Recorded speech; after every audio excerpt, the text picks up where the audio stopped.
name is Dr. Flug, and I'm Director, and we're delighted to have you here this afternoon.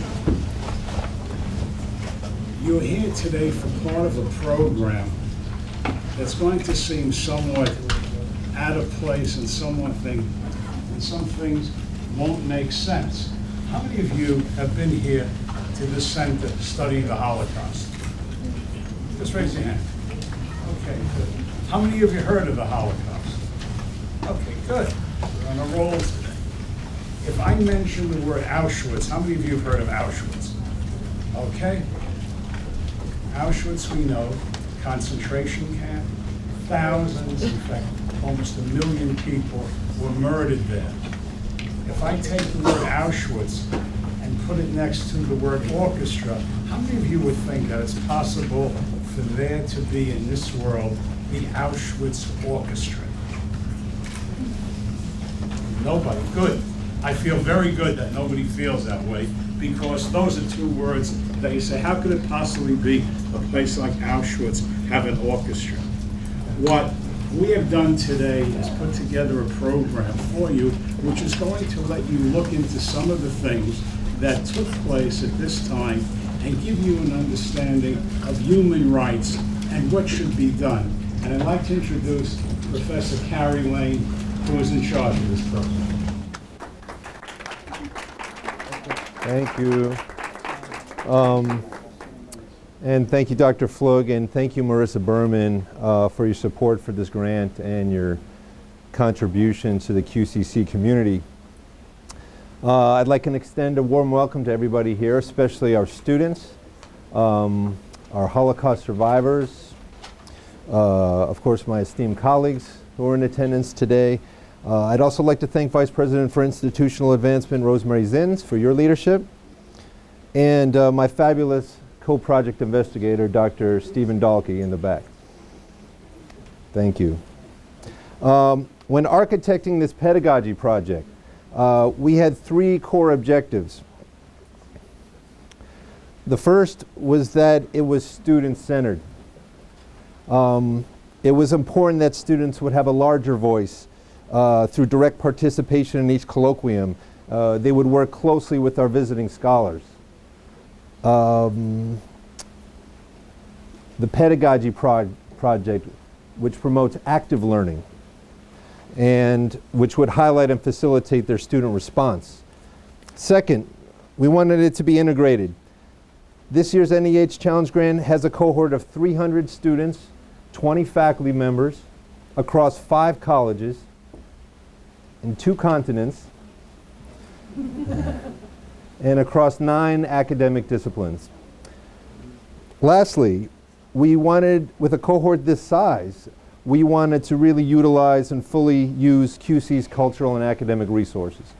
The Kupferberg Holocaust Resource Center and Archives, the Queens Performing Arts Center, and especially the QCC Library.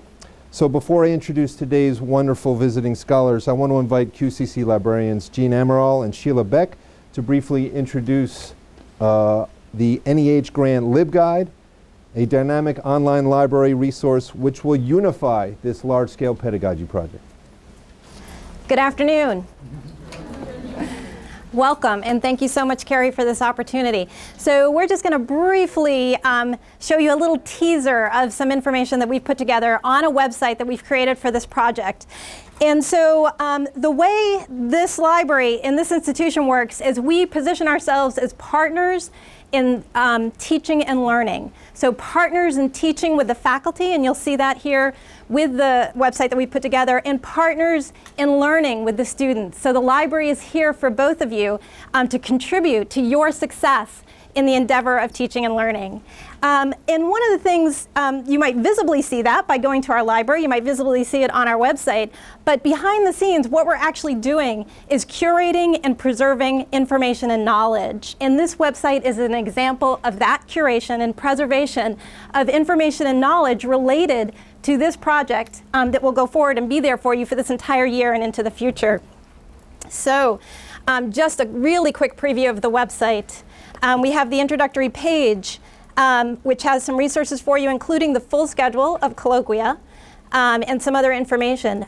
But in terms of that curation and preservation, one of the things as we go through the lectures, you've got the whole list here, and you can find resources if you'd like to follow up, if something intrigues you.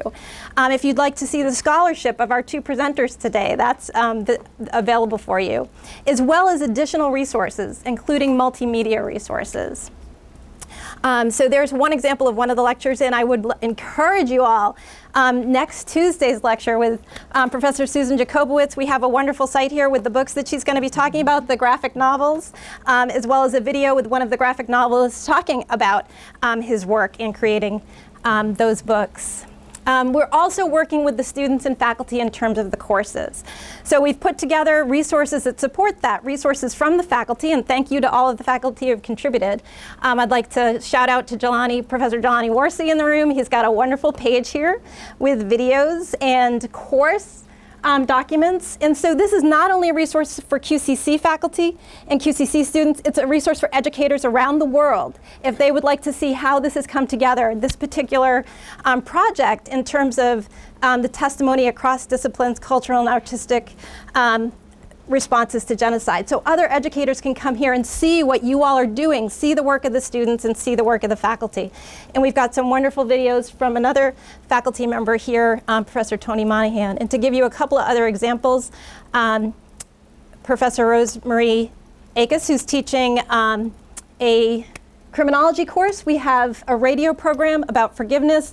We've got a wonderful video about restorative justice. So again, lots of resources that will allow you to go further. And one last one from Jody Childers. Her English course is going to be working on this. So we have a series of videos for you, again, to follow up and learn some more information as well as course documents.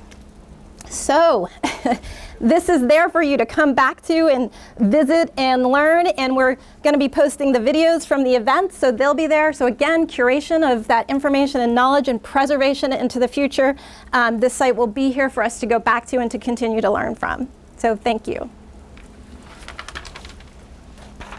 I'm Sheila Beck, and I want to thank everyone involved that the library had an opportunity to be part of this. We want to thank everybody who contributed the materials, and we'd like everybody to look at the site and continue to give us materials so we can continue to update the site and be part of the project.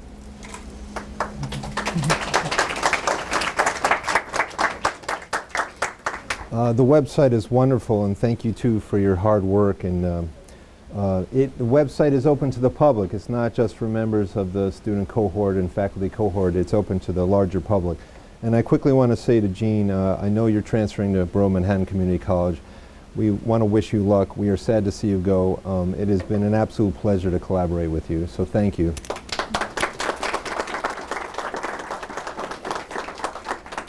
We are extremely fortunate to have two of the foremost scholars on Jewish cultural testimony from the Holocaust presenting today. Dr. Lisa Peschel in the front row, who flew in from London last night and who was safely delivered to campus this morning by our own Dr. Jennifer Malloy. So I was a little worried last night, but when I saw you this morning, everything was good. Dr. Peschel is a theater historiographer at the University of York, England. She is a noted scholar of theatrical performances in the Terezin Ghetto during the Holocaust and was the Charles H. Revson Foundation Fellow at the United States Holocaust Memorial Museum.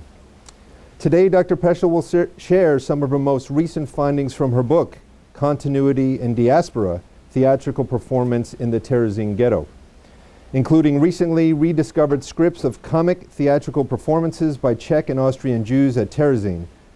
Dr. Peschel will argue that these performances functioned as sophisticated coping mechanisms within the chaotic and dangerous environment of the ghetto, and will exemplify this by performing dramatic excerpts from these plays in collaboration with QCC students. Next, Dr. Barbara Malusky. Dr. Malusky is Associate Professor and Chair of the Department of Music. I actually have a...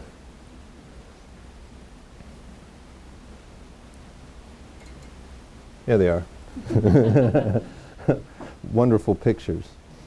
Dr. Malusky is Associate Professor and Chair of the Department of Music and Dance at Swarthmore College and is a scholar of musical poetic activities of prisoners at 3 Nazi camps. Auschwitz-Birkenau, Sachsenhausen, and Buchenwald.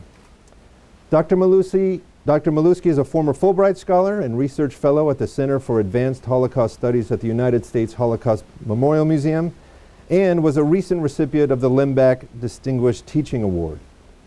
Today, Dr. Malewski will be discussing the corresponding preservation of prisoners' identities through musical poetic work during the Holocaust.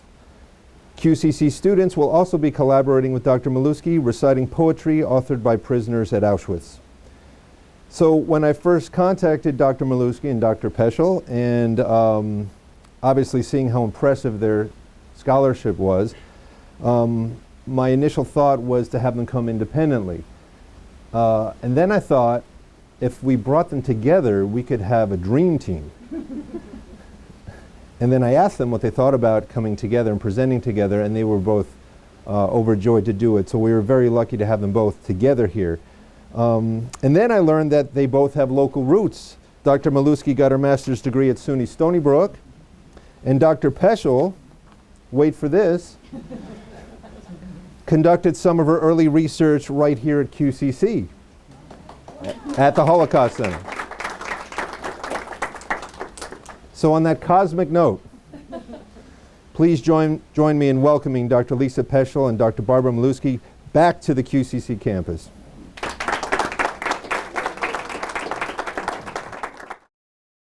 All right. First of all, I would like to thank the Kupferberg Center for bringing me here. Thank you to Professor Lane for arranging for the grant. Thank you to the library for helping set up the phenomenal website. And thank you to all of you for coming to listen to this work. Psychiatrist Dory Laub is one of the best-known scholars writing on the testimony of Holocaust survivors today. He argues that there are actually no witnesses from the inside of the event, from the inside of the Holocaust. As he says, the perpetrators, so the Nazis, brutally imposed upon their victims a delusional ideology whose grandiose coercive pressure totally excluded and eliminated the possibility of a sane point of reference in the witness. The very circumstance of being inside the event made unthinkable the notion that a witness could exist. That is, the notion that someone could step outside of this dehumanizing frame of reference and provide an independent frame of reference through which the event could be observed. What I say is this really so unthinkable? Picture this. It's New Year's Eve, 1944. In the slave labor camp at Öderan, which is a subcamp of Flossenburg. Let me set the scene for you. So prisoner Lisa Zeckendorf, who will be played today by our own Paulina, and two friends are performing a sketch for an audience of their fellow prisoners. These are all Czech and Polish Jewish women. Like her, their heads are shaved bare. Like her, they are all dressed in rags. In the back are seated their female SS guards. After greeting their audience, dear guests of the holiday camp Öderan, Lisa's friends perform their sections of the sketch on fashion and hairstyle. And then it's Lisa's turn. Now, about your figure, girls. Don't take this hard, but the new shape is uber slim. One wears one's bones in view, not with a little cushion in the right places. You are all much too fat, so off with your cumbersome fat. Slim and bony is sexy. German scientists have developed a new diet, and we'll let you in on a little secret. In the morning, black chicory coffee, of course refusing milk and sugar, and with it 1 piece of dry bread, by no means more. At midday, a thin soup made with turnips that are actually intended for cattle, but that contribute greatly to weight loss. In the evening, again, black coffee, this time with 2 pieces of dry bread. Weight loss is guaranteed, and with long-term maintenance of this diet, success is dead certain.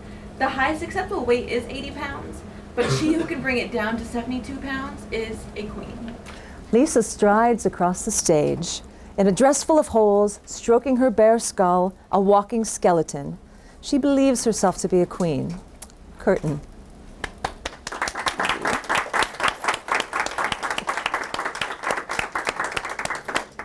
So my question all during this project has been, why do prisoners of some of the concentration camps react and try to cope with this situation with humor?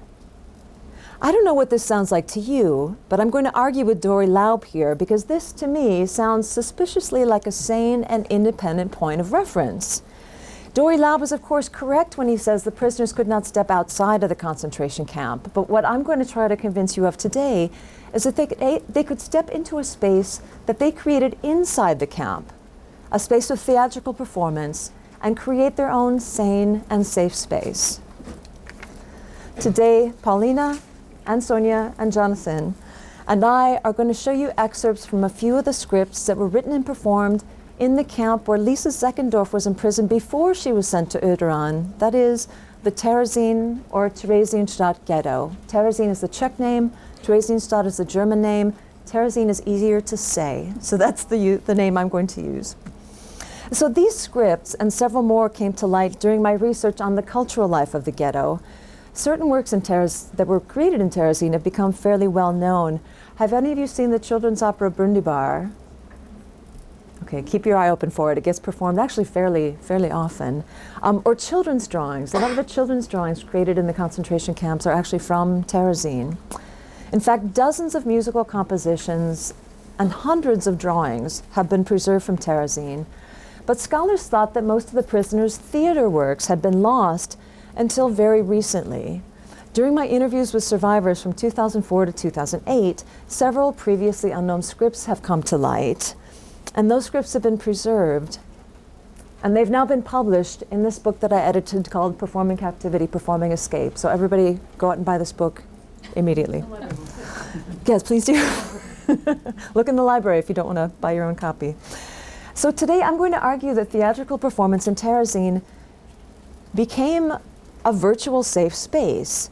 And that in this safe space, sometimes the prisoners engaged in acts of resistance.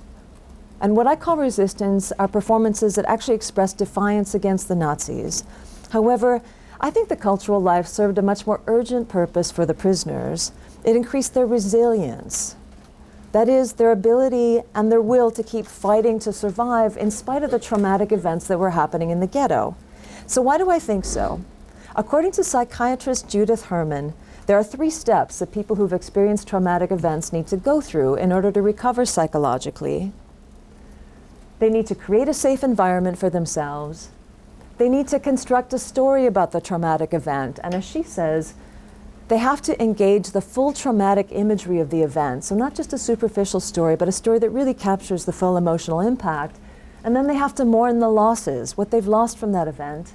And then they need to start reconnecting with themselves, their own sense of identity, with the other people around them, and then with their world, the place where they feel like they fit into in the world. So I argue that theatrical performance in the ghetto actually enabled the prisoners to go through these 3 steps, but with a very interesting twist. So 2 of the steps I think are very similar. They did create a temporarily safe environment, and I'll talk more about that in just a minute. And with these theatrical performances, they connected with their own pre-war sense of self, with their fellow prisoners who came to the show and their fellow actors, and their world, the place where they felt they fit into in the world, rather than the place the Nazis had forced them into. However, I think the second step was quite different. They didn't need to create a story of the traumatic event with full emotional impact because they were still living through it. They were still dealing with events that were happening in the moment. So what they did instead is they rewrote the traumatic events that were happening in the ghetto into more psychologically manageable narratives that emphasize continuity with their pre-war lives instead of what they had lost. What may surprise you is that the most common way they created manageable narratives was through humor. Of 12 scripts in my anthology, 10 of them are comedies. In a moment, we're going to take a look at a few of these scripts, but first, let's talk about why theater was even possible in the ghetto. Terezin is located about 40 miles northwest of Prague. Have any of you been to Prague? Okay, so you've been very close. Have any of you been to Terezin? Okay, so you know, this won't surprise you. So here's the modern-day Czech Republic. Here's Prague, and Terezin is right up about there. Terezin was not created by the Nazis. It was actually built as a fortress town. Back in the 1780s, so this is historic fortress architecture. The whole town is enclosed by these enormous fortress walls. Anybody a fan of Austrian history? The Habsburg Empire. Well, this was built by the Austrian Emperor Joseph II to defend against the Prussians to the north. But after Austria was defeated in World War II and the borders were redrawn, Terezín ended up in the new state of Czechoslovakia. So it served as a base for the Czech army. Between 7,000 and 8,000 soldiers and civilians lived here inside the large fortress. Let me show you what this looks like today. And keep an eye on this church. We're going to see this church come up again a few times. When you're inside Terezín, it looks like you're inside a pretty normal small town. Except when you get down to the end of the street, you see that there are these enormous rampart walls blocking your way.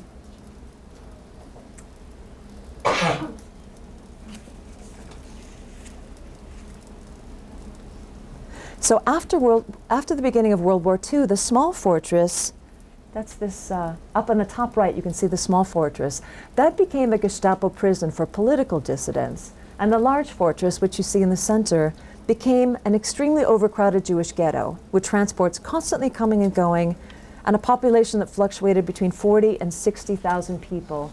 And here we can see they actually built a railroad spur. You can just barely see the tracks. They built a railroad spur right into the town in order to make these transports easier.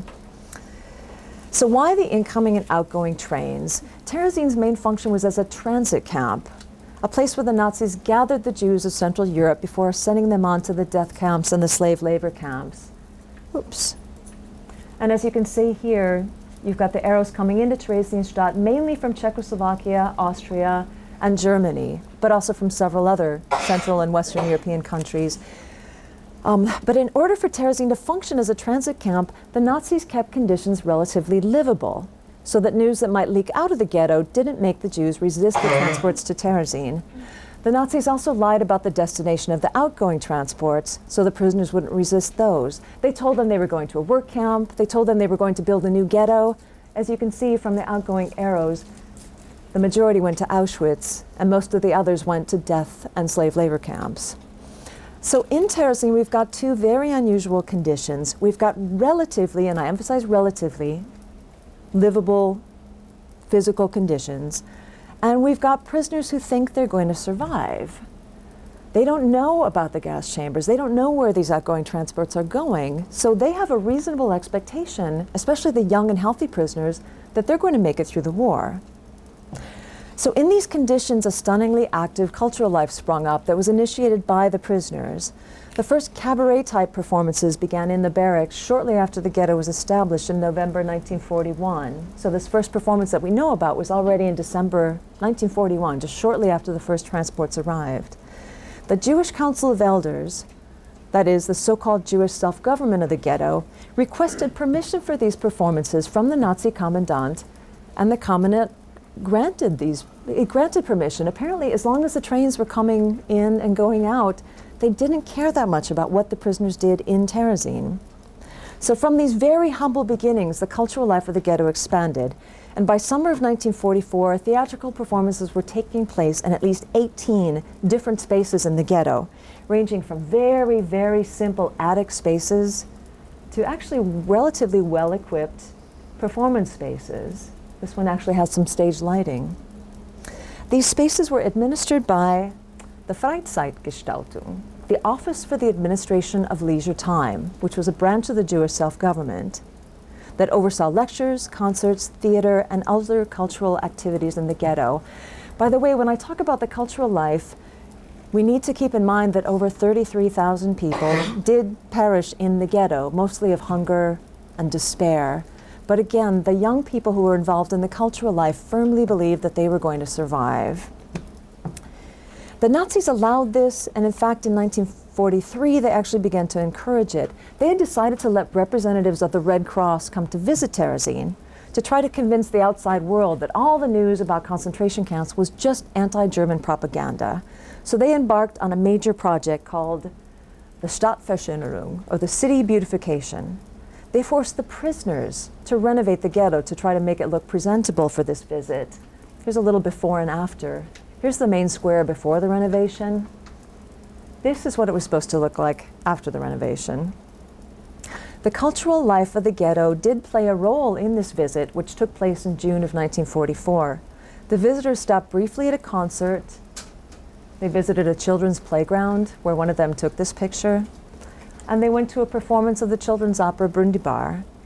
But I'd like to emphasize the vast majority of the performances were organized by the prisoners for the prisoners. And the Nazis did not interfere. And this is why I argue theater was a temporarily safe space. Survivors say there was not one single occasion when the SS burst into a performance space and broke up the show. So very soon they got used to the notion that when they were inside this space, they were actually safe for a few hours. And since they expected to survive, the prisoners didn't use the performances to try to come to terms with their own imminent death, but instead to try to maintain the connections to the world that they remembered. And this is the world they expected to return to after the war. We'll show you a few scenes from the scripts in just a minute, but one more thing before we do. For the authors of the play that I'm going to talk about, the home they expected to return to was Czechoslovakia. So this is an image of Europe in 1939, and as you can see, by this point, Czechoslovakia has been absorbed into the German Reich, which also includes Austria at that point. But just because most of these authors were from Czechoslovakia doesn't mean that they were all alike. In Czechoslovakia between the world wars, there were actually 3 strong strands of cultural identity in the Jewish community. Some of the Czechoslovak Jews felt themselves to be culturally Czech. They spoke Czech and identified with Czech culture. Others felt themselves to be more affiliated with German language culture, and Franz Kafka is perhaps the best known example of this. Others felt like the main aspect of their identity was as Jews, and this includes actually several groups, including the Zionists, who wanted to go to Palestine and establish a Jewish state. So each group had their own identity, and in Terezin, each group had their own kind of theater. I'd like to show you some excerpts from 2 of these cabarets. We'll look at just the Czech and the Jewish today, but I'm happy to tell you more about the German if you'd like to ask. And I'm going to focus on 3 things in these scripts. One is this notion, first of all, the notion that this is a safe environment, but that when they create their plays, they create manageable stories, not traumatic stories, but manageable stories that emphasize continuity with their pre-war lives. And they reconnect with their own pre-war identity, their own sense of who they are, versus who the Nazis are trying to tell them that they are. And once in a while, we do see some interesting moments of resistance. So let's take a look at the script. Czech language theater in the ghetto was intensely influenced by the avant-garde theater scene that the prisoners remembered from Prague of the 1930s. One theater in particular inspired them. It was called the Liberated Theater, and the main actors were a pair of clowns, a comic duo named Jan Verek and Jiří Voskovec. They were known all over Europe. They were very famous in this period for their intellectual humor, for jazz music written by their brilliant composer, Jaroslav Ježek, and as Hitler's power grew, for intensely funny satire against Nazi Germany.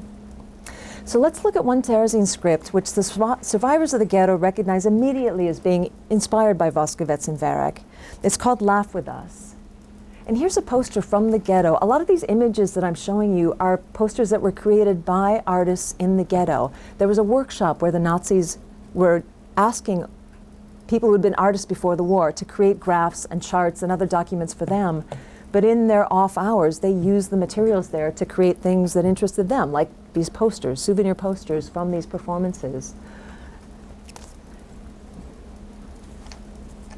There were 4 young men who were deported from Prague with one of the very first transports in December 1941 who wrote this cabaret. One was named Felix Porges. He also directed. Vyacheslav Horpatsky, and another named Pavel Weiskopf. I know almost nothing about him, but I would like to mark him with this blank slide. There's one more that we didn't see on the poster, but who shows up in the script. And I'd be happy to tell you how I actually got this script, but this is the original script from the ghetto. In the script, you see the name Pavel Stronsky. He wrote lyrics to several of the songs, but by the time this cabaret was performed in the summer of 1944, he was no longer in the ghetto. He was deported to Auschwitz, and by a series of miracles, he survived. and is still alive and well in Prague, and I saw him there about a month ago, so he sends his greetings. But I'd be happy to tell you about his story later. Before he was deported, he managed to write lyrics to some of the songs, and fortunately the sheet music was also preserved. So the authors of this cabaret established one form of continuity just by bringing the beloved style of this particular theater into the ghetto. But even more remarkable is they established continuity into the future. So not just from their past into the present of the ghetto, but from the present of the ghetto into the future by setting the cabaret in post-war Prague. A post-war Prague which is identical in every way to their beloved Prague of the 1930s. So how do they set this up? The cabaret opens in the Terezín present. Felix Porges welcomes the audience. Ladies and gentlemen, welcome to our second original Czech cabaret. We intend to offer you a cheerful evening. But but why should I give you long explanation? You'll find out what we really want from this little song I wrote. And then his wife, Ellie Bernstein, sings a song which ends with the couplet, "Once more before we start, we wish you from the heart, let a happy end befall you one and all." You too. And then on the stage, they create their own happy ending. A backdrop comes down of Wenceslas Square in Prague, the bustling heart of the city. And then Porges and Horpatsky come up with newspapers in their hands. Horpatsky remarks on a few items in the newspaper, and then he says, You know, my dear colleague, you never read such things in Terezín. There, the most read section was the lost and found. Do you remember? so with this line, "Do you remember?" they establish a convention that they're now addressing the audience from the future. Horpatsky has literally put the ghetto in the past tense. Thank you. Okay. So most of the scenes and songs that follow are set in this unspecified future time when this duo and their friends from Prague have returned and they've become members of the National Opera, they've become dancers in some of the most famous theaters. So with this script, they create continuity, again, not just from the past to the present of the ghetto, but from the ghetto into the future. And by reminiscing about the good old days in Terezín, they create a story of their own survival, which incorporates the ghetto itself. So with this cabaret, they also brought into the ghetto a specific strategy of dealing with shocking events, a manageable way to talk about what was happening to them. Voskovec and Verek, this comic duo I talked about a few minutes ago, they had this amazing technique of turning the terrible things that were happening right across the border in Nazi Germany into jokes. I mean, the Czechs were terrified of this because they felt as the German Empire started to expand, they would probably be next. And they needed a way to talk about these events that wasn't traumatizing to them. Porges and Horpatsky do the same thing in the ghetto. For example, in November of 1943, the Nazis conducted a census to try to get an accurate count of the prisoners. Almost 40,000 people were marched out of the ghetto and forced to stand the entire cold and damp day in a field called Bauschwitz Hollow. And this is a sketch done by one of the prisoners in the ghetto. They were not sure if they were going to be counted or killed. They were finally allowed to return to the ghetto late in the evening, but a few hundred prisoners subsequently died of illnesses that they contracted from standing out in the rain all day. How does the cabaret confront this event? In one scene, Horpatsky notices that Porges is humming a Czech folk song called "On the Lord's Meadow." You're in a good mood. But did you know that we also had a Lord's Meadow in Terezín? I didn't know about that. It was called Bauschwitz Hollow. There was a massive event there, a beautiful public demonstration. Uh-huh, I know. There was that international Chocolate Rally. Yeah. If you are a Czech Jew, you're laughing very hard right now. Because what is a Sokol rally? This is a Sokol rally. Sokol is a Czech gymnastics group that performs enormous choreographed exercises. They did this before World War II, and they do it again today after the Velvet Revolution. Some of these exercises are more dance-like. Some of them are more athletic. But the important thing for the Terezin prisoners is that Sokol was very familiar. Many of them had been members of Sokol clubs before the war, and it was very specifically Czech. In fact, to this day, some of the dances are done in Czech traditional costumes. And this was definitely the case at the very last Sokol rally held before World War II in the summer of 1938. So how does this scene tie in with notions of manageability and identity? By interpreting the census, this huge group of people standing outside in the rain all day, by interpreting it as a Sokol rally, Porges and Harpatsky create a manageable narrative about the event. Instead of describing it in all its traumatic detail, which the members of the audience knew all too well, they represented it as something beloved and familiar. They also reinforced their own sense of Czech identity by bringing this very strongly Czech event into the ghetto. I'd like to point out an act of resistance in this as well. In the summer of 1938, when this last Sokol rally was held, it was pretty clear. Austria had already been taken over by the Germans. It was pretty clear that Czechoslovakia would probably be next. So they turned this rally into this enormous display of Czech national identity, of love for Czech culture. When the Nazis did invade, they arrested a lot of the Sokol leaders and outlawed the organization. So the idea of a Sokol rally happening right in the ghetto, actually organized by the Nazis themselves, is just a little interesting twist of resistance. So the other cabaret I'd like to talk about is one that reinforced specifically Jewish identity, the Purim Spiel. So just briefly, for those of you who aren't familiar with the Jewish holidays, Purim is a festive holiday that commemorates an event described in the biblical book of Esther.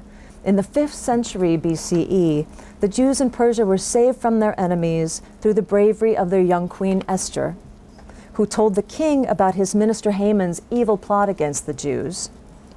The Purim Spiel, or Purim play, this is a modern day example. The Purim Spiel, or Purim play, is traditionally performed to celebrate this holiday. A Purim Spiel in Terezin was written by Walter Freud, a young Zionist youth educator from the provincial city of Brno. Early in 1942, when he was only 25 years old, he was put in charge of a Jewish orphanage in Brno. Just a few months after he took over the orphanage, the 80 children of the orphanage and his young wife Ruth and all the other caretakers and children were deported to Terezin. In the ghetto, Walter and Ruth were assigned to take care of girls in one of the children's homes, and I'd be happy to answer questions about these children's homes, which are an absolutely remarkable aspect of Terezin. And Walter became intensely involved in organizing cultural events for young people. He prepared several programs for specific holidays, and he wrote at least 2 additional plays besides the Purim Spiel. One was called What Was Mordecai Like? And here we see, this is how Lisa Zeckendorf got her start in the theater.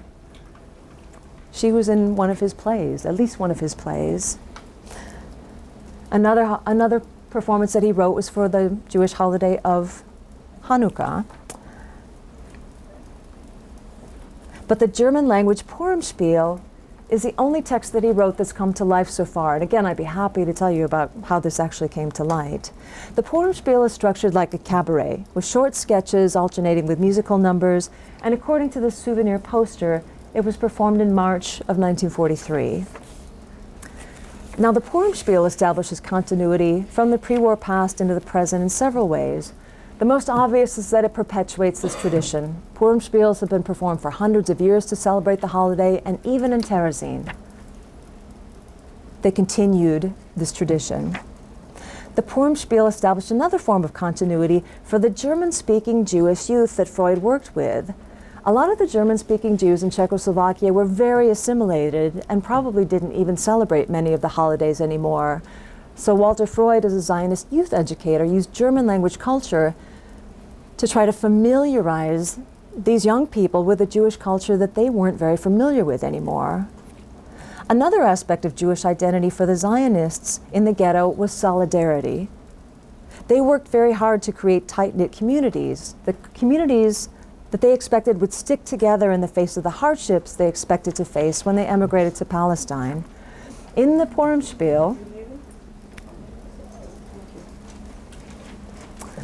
both the text And the style of the performance served to strengthen bonds among the young Zionists in Terezin. For example, the play begins with the following stage direction. The entire theater troupe, with the director, enters through the audience and takes the stage, singing a hoo-ha hora. Da da da da da da da da da da da da da da da da da. And then the director takes the stage. Now all you players gather. And now the director takes the stage.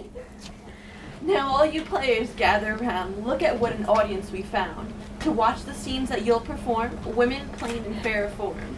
Men both poor and prosperous, the miserly and the sponsorous. Bakers, cobblers, cooks, and jailers. Clerks and locksmiths, brokers, tailors. All are gathered here today. Quickly now, what shall we play? So the actors, by entering through the audience, present themselves as members of that community. By referring to the audience directly, the actors make all of the spectators a part of the show. As the scene continues, the players continue to move among the spectators and to talk to them and about them. For example, at one point, the director tries to get the king to come up out of the audience and join the rest of the players on the stage. Get up here, drop the pretense. Those seats are for the audience.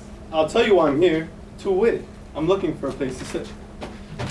Whatever has come over you, those first 2 rows, as usual, are for the VIPs. Well, as the king, I am one of these. They're for the Jewish council members, not for stateless kings, remember? Offstage, you have no commonweal. And they, no robes, no crowns, are real?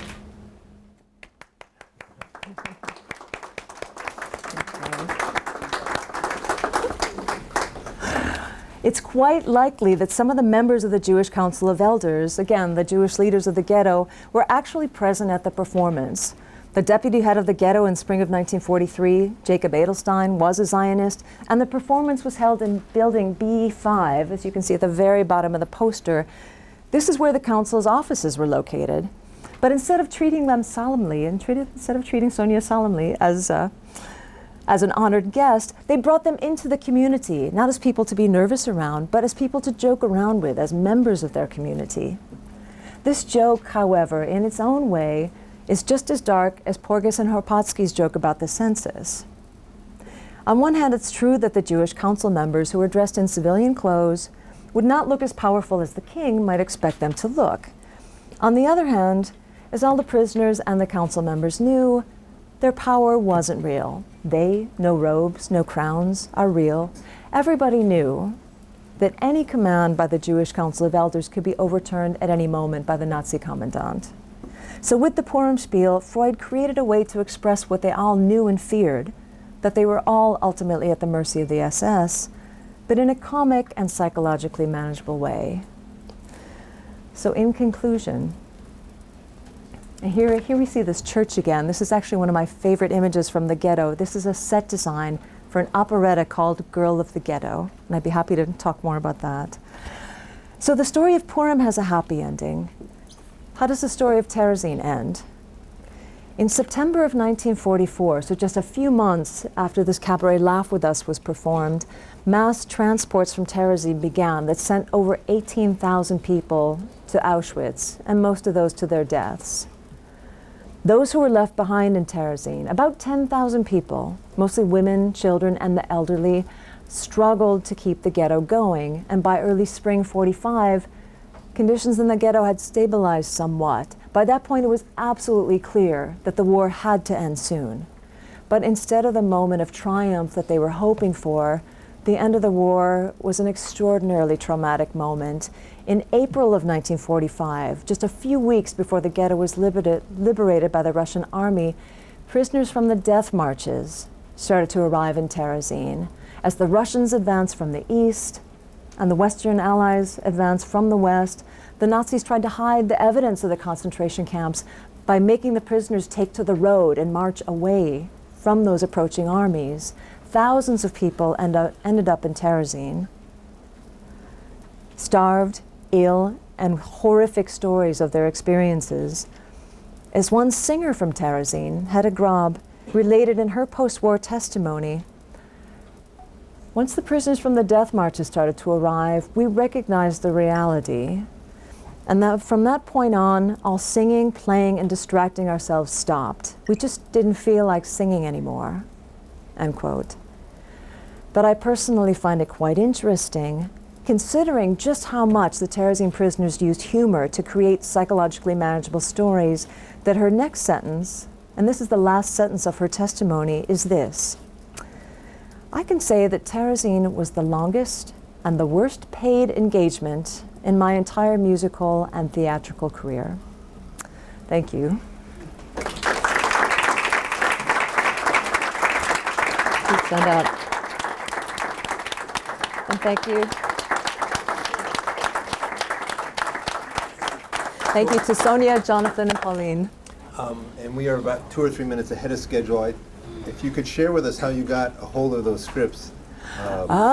We will have a Q&A afterwards, but quickly, if you could share with us how you secured those scripts. Yeah, I mean, each script has its own story, but one of them, the one that I showed you the picture of, this cabaret Laugh With Us, I was at a lecture, kind of like this, and a Czech professor was talking about performance in the concentration camps. He wasn't talking about only Jewish prisoners. He was talking about political prisoners, just all different prisoners in concentration camps all over Europe. And at the very end of the lecture, someone stood up and asked a question. He said, "Oh, this is very interesting. I didn't know that it was taking place in all these other camps. My parents were in Terezin, and they had a cabaret." And a friend of mine sitting next to me just elbowed me, and she says, "You have to go talk to him." So I went over and introduced myself after the lecture. He had a whole stack of scripts that his father and Ellie, the woman whose picture I showed you, that I did her little song, that the two of them had created in the ghetto together. So in addition to this cabaret and the lyrics to the songs and the sheet music to the songs, we have several other performances as well that I'd eventually like to edit and perform. Thank you for that question.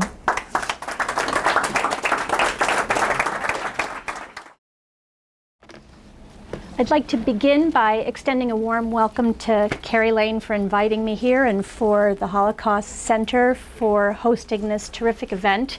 I don't think I've ever spoken to such a packed house, so thank you to all of you too for coming.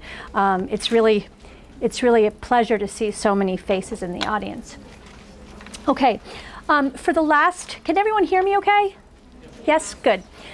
For the last few years, I've been researching and writing about the unofficial music making that took place in the Nazi camps. Most audiences are more readily aware of the officially sanctioned music of Terezin, the model camp or ghetto, established by the Nazis for propagandistic purposes. My aim is to recover and spotlight the work of quote-unquote ordinary prisoners, who most often at great peril contributed invaluably to preserving a degree of humanity and culture in a landscape that severely challenged both.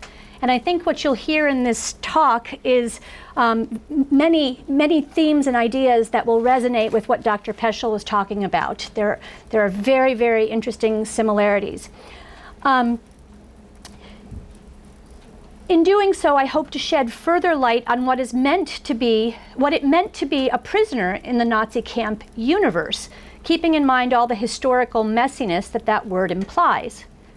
I also wish to demonstrate that the clandestine musical poetic activities that took place in so many different Nazi camps represent a degree of cultural continuum during wartime, compelling us to reconsider more conventional conceptualizations of the Second World War as a moment of absolute historical discontinuity. And this is precisely what Dr. Peschel was saying, that this is a way that prisoners managed to not only reach back to the past, but also to create a cultural continuity that stretched into the future.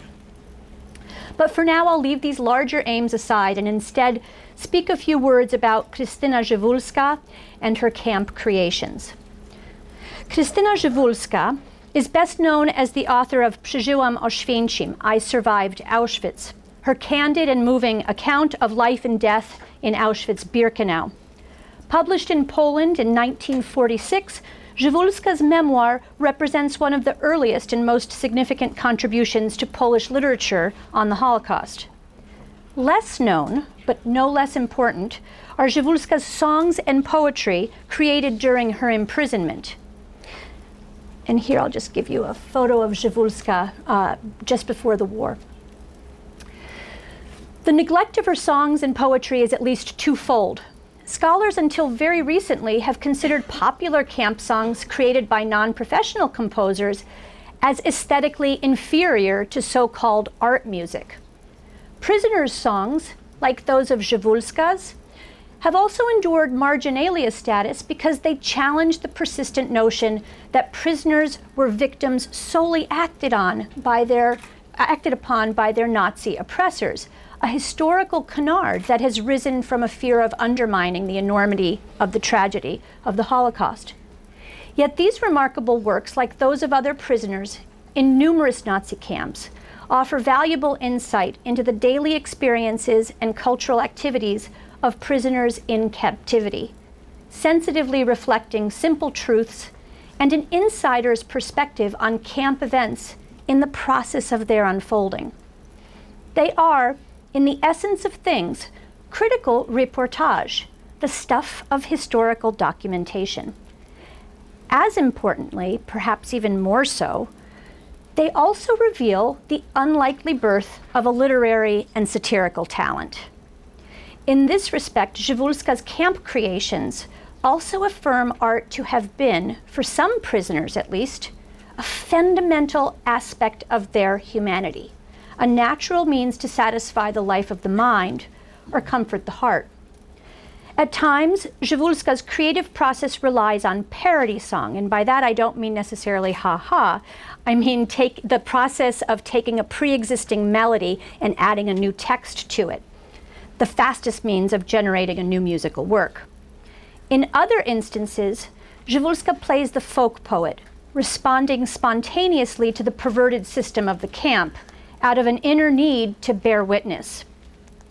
Still, at other times, her work is outwardly directed. It serves to distract and console her fellow inmates by retaining a measure of absolute normalcy. Today, I'll focus on 3 examples that demonstrate the ways in which Przewólska adjusted imaginatively, poetically, to the changing needs of her camp environment. Krystyna Przewólska, who you see here, was born Sonia Landau in Łódź, Poland on September 1st, 1914. Raised in an atmosphere shared by many urban, Polish-speaking assimilated Jews, Przewólska's upbringing was decidedly secular. Though the family preserved some familial traditions around the Jewish holidays, they did not attend services at synagogue or keep kosher. There was family music making. Przewólska's mother sang beautifully while her father played mandolin. At times, Przewólska would join them, improvising at the piano. Later in life, she described these musical moments as her fondest memories. Przewólska considered herself a communist, less perhaps out of conviction than a desire to be in step with the predominant political orientation of Łódź's youth in the interwar period. In 1938, after completing a Polish-language Jewish gymnasium in Łódź, Przewólska began law studies in Warsaw. A year later, Germany invaded Poland, and Przewólska was forced to retreat to Łódź to be with her father, mother, and sister Basia. As the Nazi persecution of Jews in Łódź grew more violent following the city's incorporation into the Third Reich, Przewólska returned to Warsaw, hoping to arrange documents that would prevent her family's relocation to the Łódź ghetto. Though her attempts to help them ultimately failed, they somehow managed to get out, making their way to Warsaw, where they were eventually relocated to the ghetto there in 1941. Weighing the chance of survival against the certainty of deportation or death by starvation, Przewólska daringly walked out of the ghetto with her mother in broad daylight on August 26, 1942. By that time, her sister was already on the quote-unquote Aryan side, meaning outside of the ghetto. Her father she left behind so as to have a better chance of survival, a decision that tormented her until her dying day. On the Aryan side, Przewólska assumed different identities and joined the Polish resistance. Eventually, as Zosia Wiśniewska, she provided aid to Jews in hiding by counterfeiting identity cards and documents with a Polish Gentile friend also named Zosia, who would later be sent with her to Birkenau. To the Nazi authorities who sought Przewalska's capture, she was known only as Blonde Zosia. June 21st, 1943, she was arrested and taken to the infamous Gestapo headquarters on Schucha Avenue in Warsaw. Under interrogation, she assumed the fictitious identity of Krystyna Przewalska so as not to implicate her fellow conspirators. From Schucha, she was transported to Pawiak prison, along with also in Warsaw. Then 2 months later, she was sent to Auschwitz-Birkenau.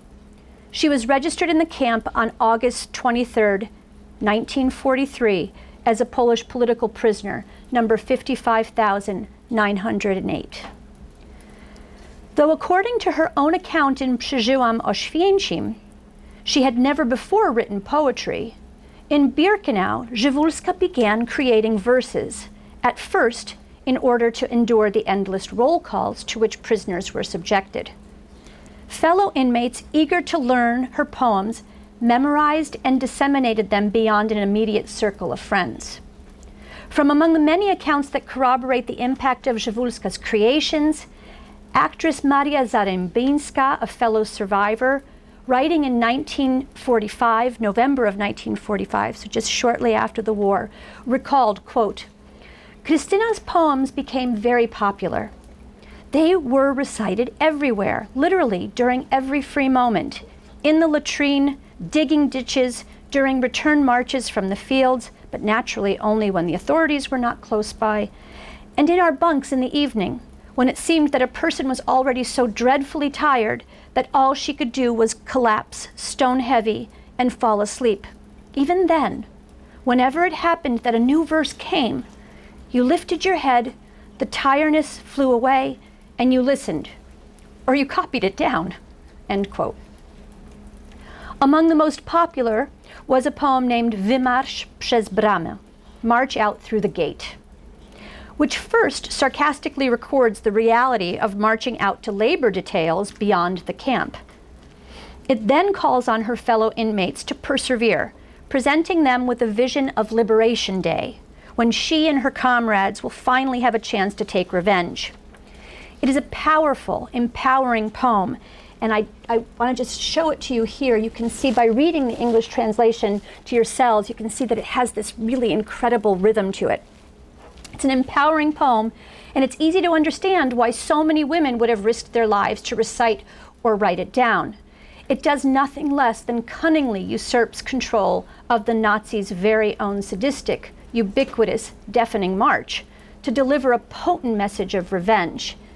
It's a march turned against its master, its rhythmical words a bold reclaiming of the camp's acoustic space. But Wymarsz could not have been written were it not for an earlier Przewalska poem titled Apel, Roll Call, that in large part saved her life. And here I'd like to invite the students who are planning to recite. Carrie, are they here yet? Yes, they are. Oh, terrific. Courtney O'Buckley and Christian Lee.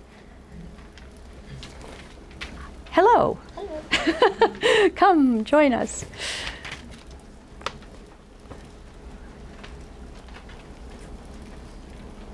Please. Yes.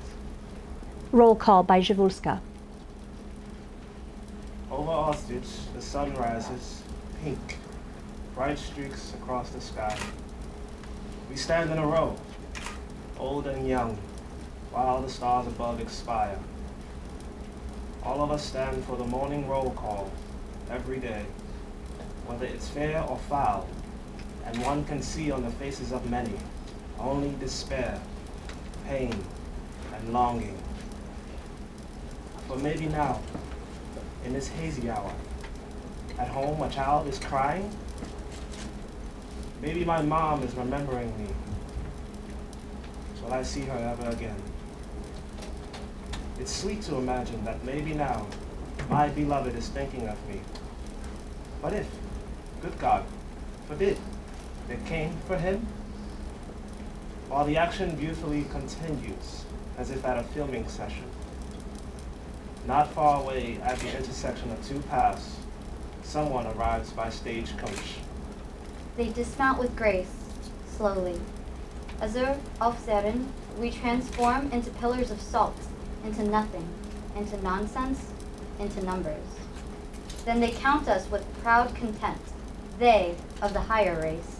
They are the German avant-garde, they count the cattle in stripes. And suddenly you tremble as if shocked by a current, and your mind lights up like a flare. After all, that's also a mother or a wife, a woman, and I, a woman. Slowly unwinds the sensational film. Attention, fall into line ahead, and the ultra culminating moment. The camp commandant drives up. Is it possible that the world is so vile? A whistle and a moment of silence. In our souls, we deliver impassioned prayers. Is there someone who will hear us? The sun now rises higher, pink, bright streaks across the sky. God, we so beg of you, is it true it won't be much longer? Thank you.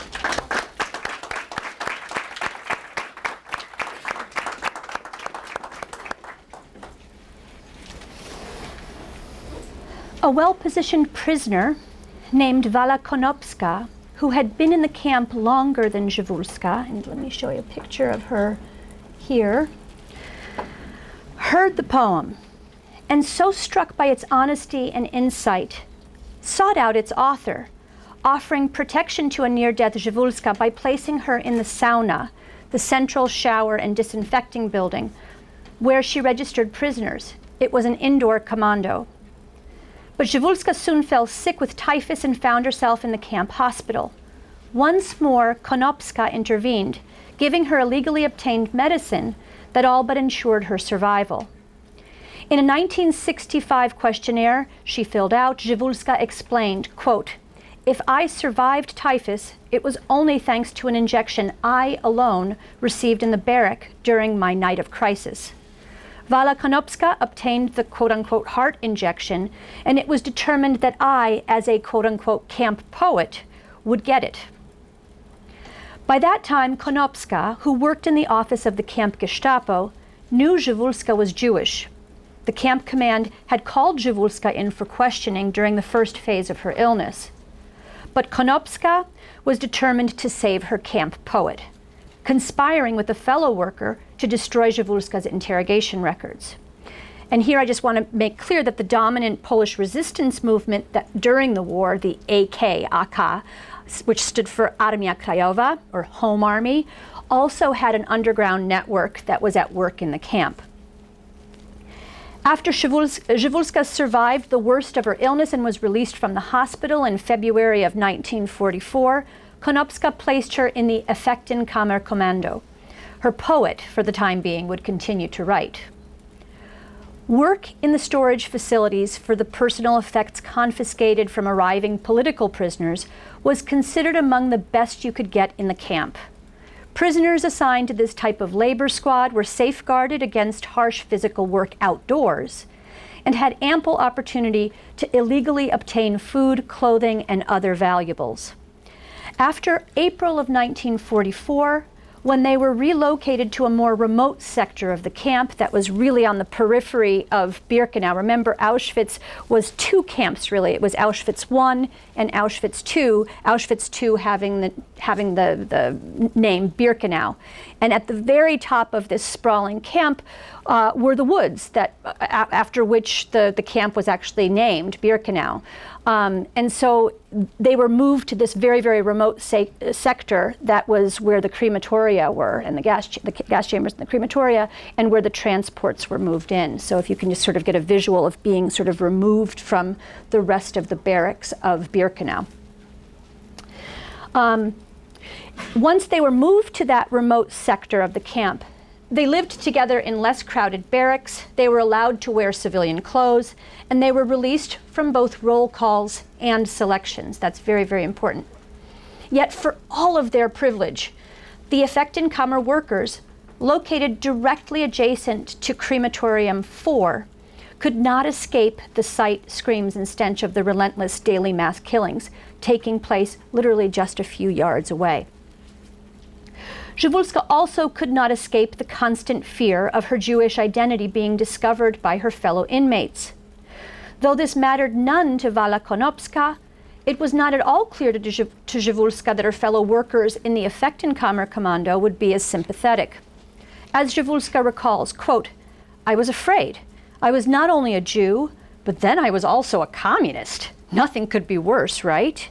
And all my girlfriends were from the AK, from the Home Army. I thought they knew that I am a Pole, that they didn't know that I'm a Jew. And that fear made me take care that no one would know," end quote. Lifelong friend and fellow survivor Wanda Marosani states that already in the camp she knew Przywólska was Sonia Landau, but, quote, "In the camp such things had absolutely no meaning among girlfriends," end quote. Edwarda Sternberg-Powicki, who worked with Przywólska in the Effektenkammer, also claims she somehow knew that Przywólska was Jewish, but that such distinctions among girlfriends did not matter at all. She also added that no one spoke about the reasons for anyone's imprisonment, because there was always the fear that someone might be an informant. Clearly then, for everyone involved, there was a great deal of risk associated with Przywólska's identity.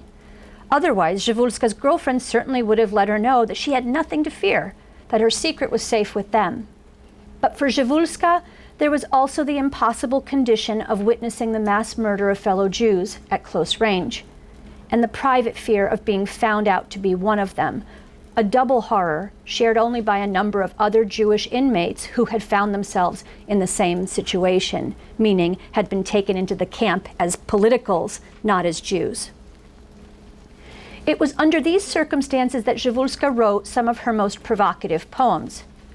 Wycieczka w Nieznane, Excursion into the Unknown, is one such work. Written during the summer of 1944 in response to witnessing up close the Hungarian transports, it very poignantly juxtaposes the peaceful sounds and images of nature and life beyond the camp, which they could see very readily because of where they were located in that remote sector, with the grotesque death-ridden environment of Birkenau and the crematoria specifically. Like other works by Przywólska, Excursion into the Unknown rapidly spread through the camp.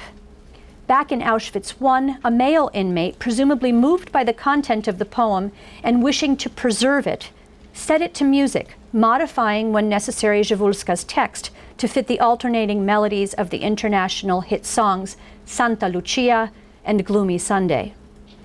While Przywólska's dark ballad-like poem of an astonishing 154 lines very effectively registers with characteristic irony the approach of innocent victims towards the gas chambers and crematoria of Birkenau, the musical setting significantly enhances the text's provocation. Unfortunately, a recording of this work no longer exists. We only have the actual manuscript that was given to an archivist by the man who had actually set it to music. But we can imagine, perhaps, what it must have sounded like when secretly performed in the barracks as a mode of resilience and resistance to sort of bear witness as well. Other verses by Przywólska were from their inception conceived for singing and for consolation. Wiązanka's Effektenkammer, the medley from the Effektenkammer, among the lengthiest compositions to survive all of the Nazi camps, not just Birkenau, is a string of 54 song fragments set to an array of Polish folk songs and pre-war popular tunes. Typed on 7 pages, decorated with multicolored drawings by fellow inmate Zofia Bratro, and signed by 72 prisoners, Przywólska's Wiązanka was presented as a name day card to Block Capo Maria Grzeszewska on September 8, 1944. And for those of you who may not know, in Polish culture, name days are celebrated more regularly than birthdays because your name day is a way to remember everybody without having to keep track of exactly when they were born. So name days are the celebrations, like birthdays for us. Yeah. Corresponding melodies are indicated at the head of each of Przywólska's songs. The entire Wiązanka was performed for Capo Maria by 4 inmates, including Przywólska herself. And here I want to show you the title page. The inscription on this title page affectionately reads, quote, for our dear Maria on her name day, from all of those with whom she shared the good and the bad, and whom she helped to endure, as a memento, end quote. Although time does not allow a more thorough examination of this remarkable document, a brief perusal reveals an extensive repertoire of internationally popular tangos, foxtrots, and waltzes, well-known Polish folk melodies, as well as tunes and texts borrowed from Polish patriotic and scout songs. In this respect, it's a detailed record of pre-war popular music culture in Poland, essentialized into snapshot form. Here I want to show you the first page of this wiązanka, this medley. It's also an intimate account of lives lived in Birkenau. Józefa Drewnik, mother of 7 children, is memorialized there. Irena Orchowska, who showed affection for a prisoner who was bald. You see his bald head there. Nela Jarosławska, otherwise known as Sałaczyńska, creator of culinary surprises dreamed up from stolen bits of food. Wanda Romik, philosopher on love.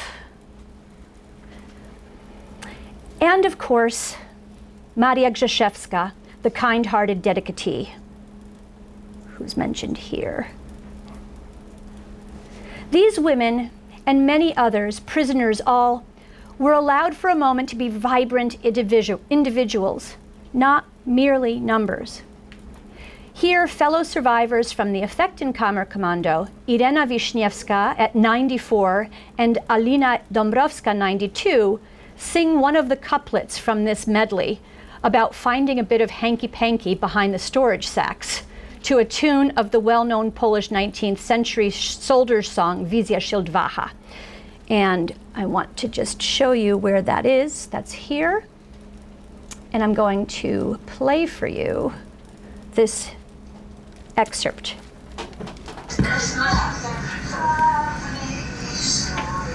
Takie ślicznie skrojone pasiaki, o Boże mój, jak to miło, Boże mój, jak to miło, jak obok chłopaki, worki aż drżą, jak się czule przybliżam do niego, przemili są ci panowie z efektu męskiego.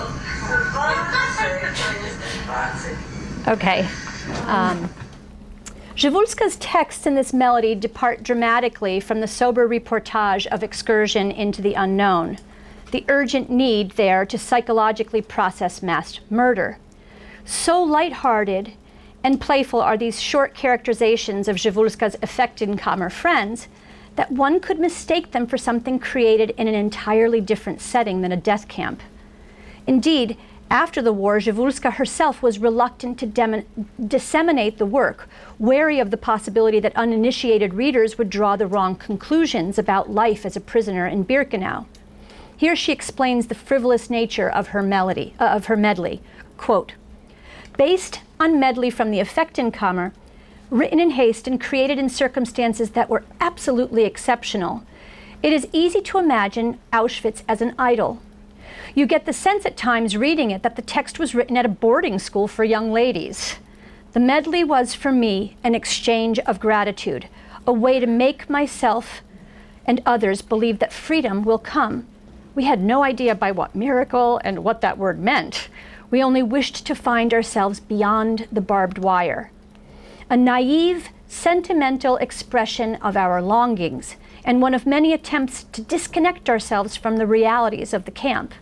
Illusions for us were indispensable, even if expressed in the most primitive form, so that we could stand hell, end quote. Written in order to meet the localized demand for an escapist name day celebration, the shifting texts of medley register kaleidoscopically the everyday world of the Effektenkammer, but they also lead consolingly to visions of future happiness, to life after captivity. And here I just want to show you the remaining pages. Oh, there's a picture of Irena and Alina, sorry. 94 and 92. And here are the rest of the pages. Yeah? Am I doing something wrong? Oh. Oh, good, okay.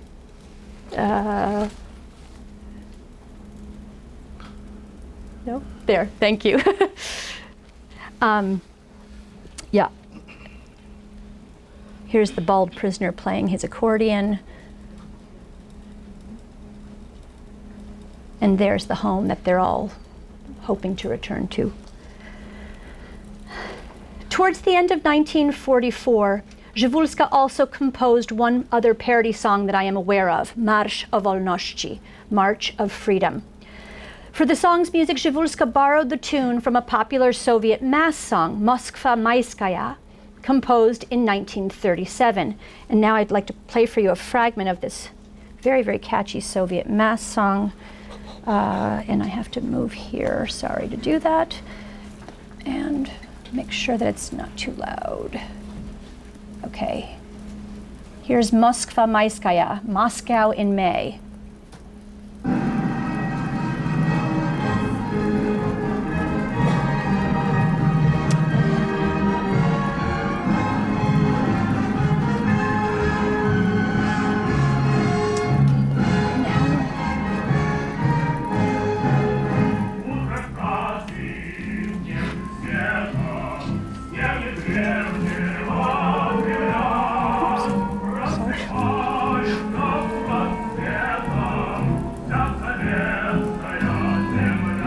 We're at Cool Morning.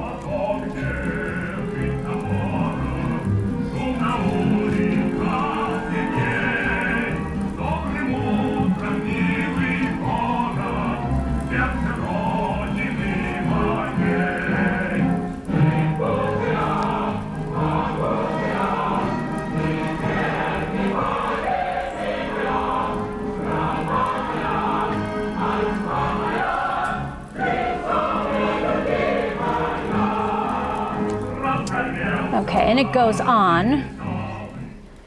And now I'd like to play you a fragment of Przywólska's camp version of this song, remembered and performed by a fellow survivor, Stanisława Gąskowa. So let me do that for you. Here is the text. And back to the music. I'm getting better. See, look faster. Marsz o Wolności. Here we go.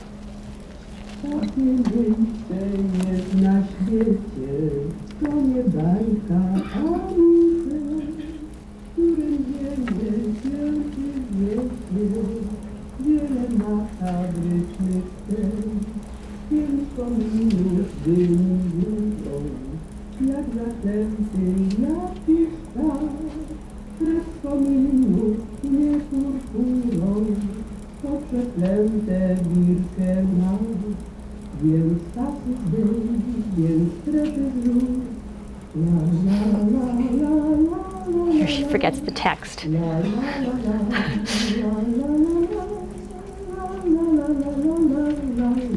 Here we are at the last.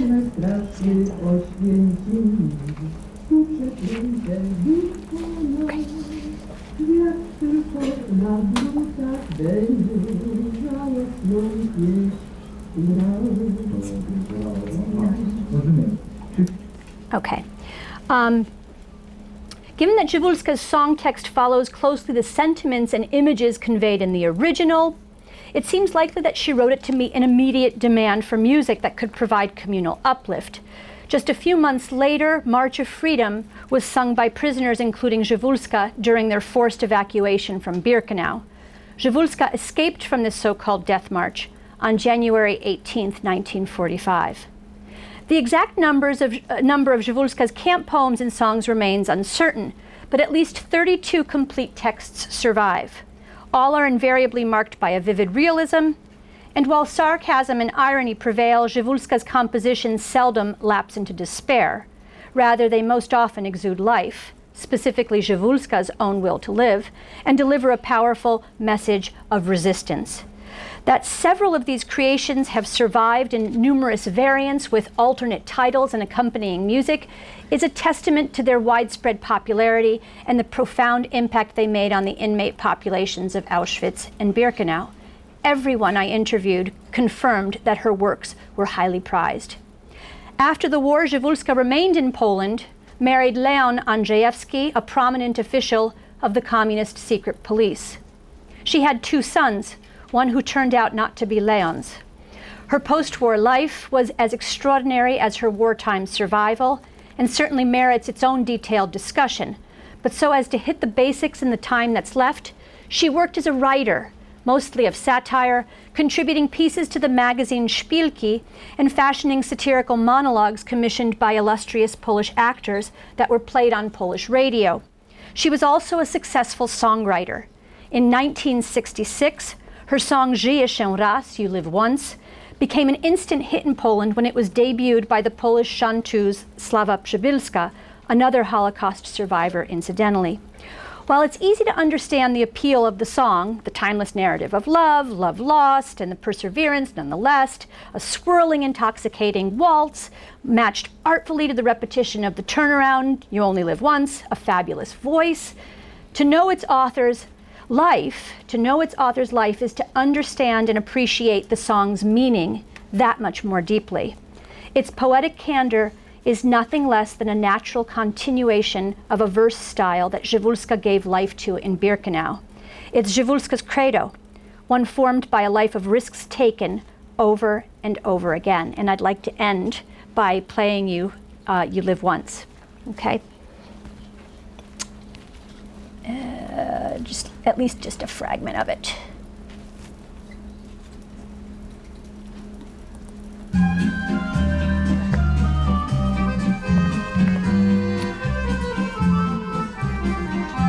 Ładny chłopiec z profilu i en face. Niech mnie rozczula, niech mnie przytula, bo żyje się raz, żyje się raz, żyje się raz, żyje się tylko raz. Jak wiadomo, nie stoi w miejscu czas. Trwało niedługo i znalazł drugą, bo żyje się raz, żyje się raz, żyje się raz, żyje się tylko raz. Jak fałszywie zadźwięczał jego bas. Wybacz, kochanie, to pożegnanie, cóż, żyje się raz, żyje się raz, żyje się raz, żyje się tylko raz. Pomyślałam, kręcić może gaz. Tęsknić zdycham, żal mi do licha, bo żyje się raz, żyje się raz, żyje się raz, żyje się tylko raz.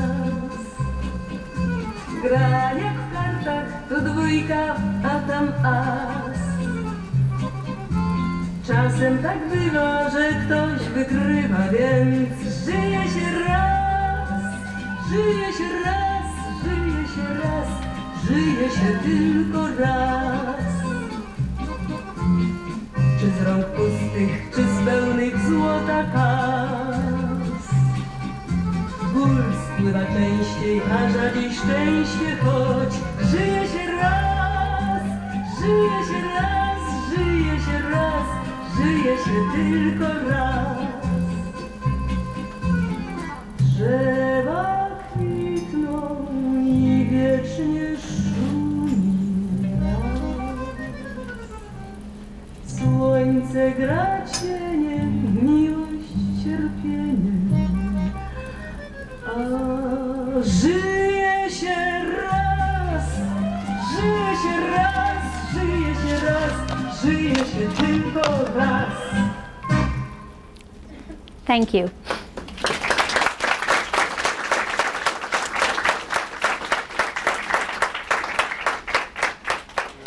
Round of applause for both speakers.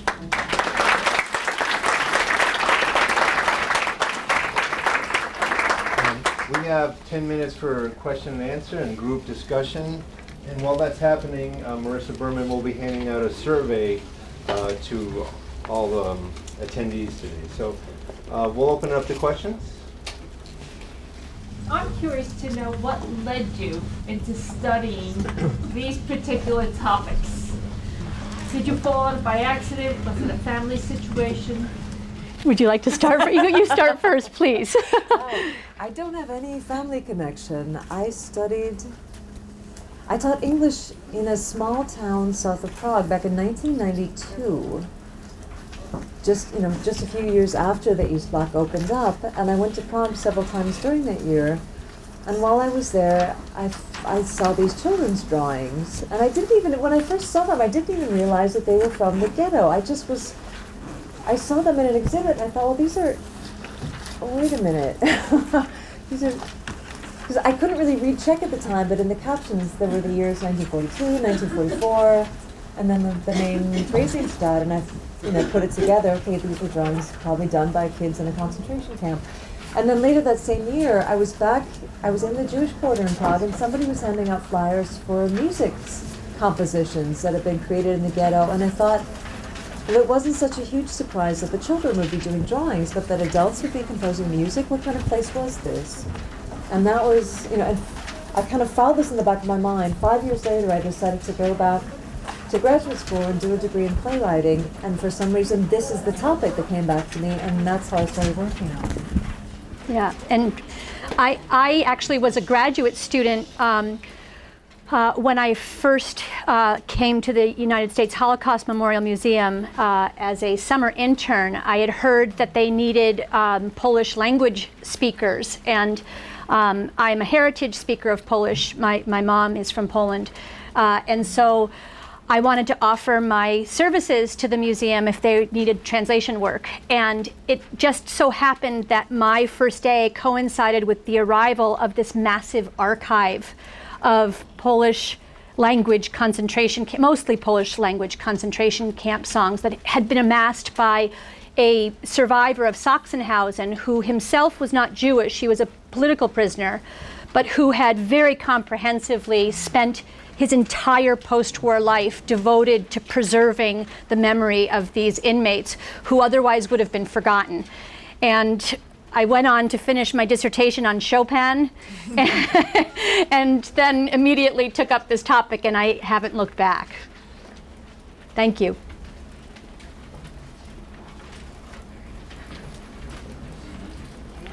Other questions? Any others? Students? Yes. Please.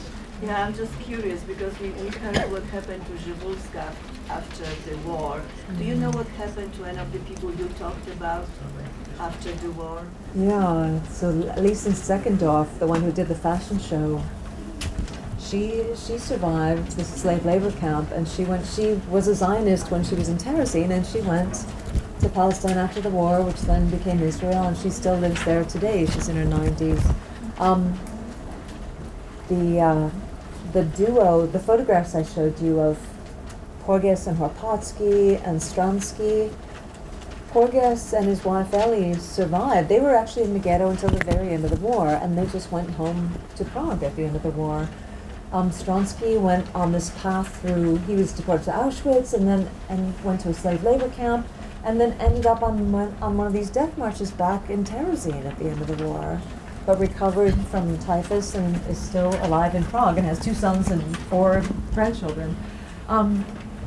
Walter Freud was sent to Auschwitz and then sent to a labor camp, and he perished. He died in one of the slave labor camps, but his young wife Ruth, whose photograph you saw, who was also sent to a slave labor camp, she survived, and that's the reason we know so much about him, and the reason why we have the script is from her.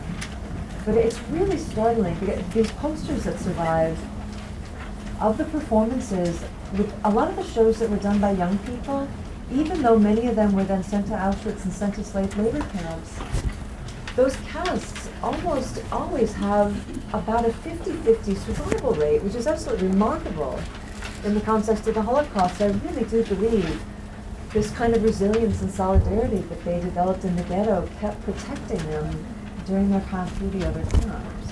Thank you for this question. And I would only, if I may, add that I think too that music and poetry was so central to so many prisoners' experiences in the camps. If they had found a way to survive the shock, survive by getting a better work detail that was not going to kill them, if they found a way to, and I dare say, live in the camp, other inmates, I know from my work in the archives, took enormous risks of their own to preserve, like Vala Konopska, to preserve inmates who were poets and musicians. And so they were the royalty of the camp because they were the ones who everyone turned to for that uplift and for that moment of escapism. And I know that I have testimonials of people who survived, who said that I would not have survived if not for this group of prisoners who gave me an extra ration of food or who helped me to get an indoor commando, an indoor work detail. It wasn't just Vala Konopska and Przewólska. It was across camps that I was able to see in the archive. I think we have time for one more question. Dr. Dalkey? I'm interested in learning more about the children's program you talked about in Terezin. Oh, yeah, this is an amazing story. And there's a statistic, and I want you all to spread the word about this. There's a statistic about Terezin that's repeated all the time, that of 15,000 children that went through Terezin, only 100 survived, or only 150 survived. This is not true. Of the children who were sent from Terezin who were sent to the other camps, and children means someone who is under 16 years of age, only a few hundred of them survived. But those who stayed in Terezin, about 1,600 of them survived. And the reason this is so important to me is when we, I'm not trying to make it sound as if the Nazis were kind to Jewish children. It's because the prisoners who devoted an incredible amount of energy to protecting those children. If we keep repeating the statistic that's false, we don't acknowledge their work. There was an incredible set of children's homes created in the Terezin ghetto, and these weren't just orphans, these were also children whose parents were in the ghetto, but everybody had to labor, everybody had to work during the day, so they needed a place to take care of these children. Young, mostly very young people, like people who've been trained as teachers in their early 20s, who've been trained as child care workers, they took care of these children in the youth homes. They were forbidden to teach them, but with a program of songs and games, tried to give them as much education as they could to try to keep them from falling behind. Because their whole energy was focused on, when the war is over, we want you to be able to go right back to school and fit right back in to post-war life. And again, I mean, of those children, 1,600 of those kids actually made it through the war in Terezin because of the work that these caretakers devoted to them. There's an amazing book called We Are Children Just the Same. I'll repeat that. We Are Children Just the Same. And it's based on a magazine that a group of boys in one of these children's homes created in Terezin. And it's just an absolutely remarkable view of the ghetto from their point of view. And I just want to say, because I know we're closing, but there are hundreds, thousands of documents that have yet to be explored. There is an enormous amount of literature that needs scholars like you to take an interest in this and do the work that we certainly can't do on our own. And the Holocaust Museum in Washington, D.C. is a tremendous resource that we have. And if you've taken an interest at all in anything that we've said here today, I would encourage you to think about how you too might help preserve these stories that would otherwise be forgotten. Thank you.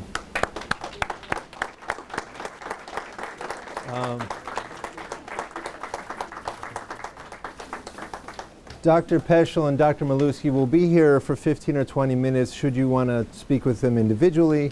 I also want to say that this Tuesday, September 23rd, at 10 a.m. in this room, we will have our second colloquium, Graphic Depictions of Genocide. Art Spiegelman, Joe Sacco, and J.P. Stassen take on Auschwitz, Bosnia, and Rwanda, and presented by Dr. Susan Jacobowitz of QCC.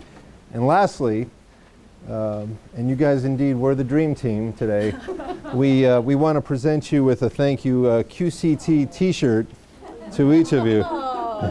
And so thank you very much, and thank you for coming, everybody. Thank you. Thanks, Susie.